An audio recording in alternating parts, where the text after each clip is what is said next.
اسرائیلی forces کی جانب سے غزہ اور لبنان میں خون کی ہولی کھیلنے کا سلسلہ جاری ہے۔ جبالیہ پر وحشیانہ بمباری میں 150 افراد شہید جبکہ 10 عمارتیں مکمل طور پر تباہ ہو گئیں۔ غیر ملکی میڈیا کے مطابق اسرائیلی فورسز نے کمال عدوان اسپتال پر بھی دھاوا بول دیا۔ اسپتال ڈائریکٹر کا کہنا ہے کہ بچوں اور مریضوں کی زندگیاں خطرے میں پڑ گئی ہیں۔ فلسطینی حکام کا کہنا ہے کہ اسرائیلی شمالی غزہ میں بدترین قتل عام کر رہا ہے۔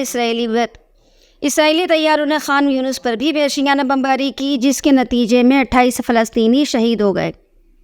ادھر لبنان پر اسرائیلی فورسز کی بمباری میں 24 گھنٹے کے دوران 19 افراد شہید ہو گئے۔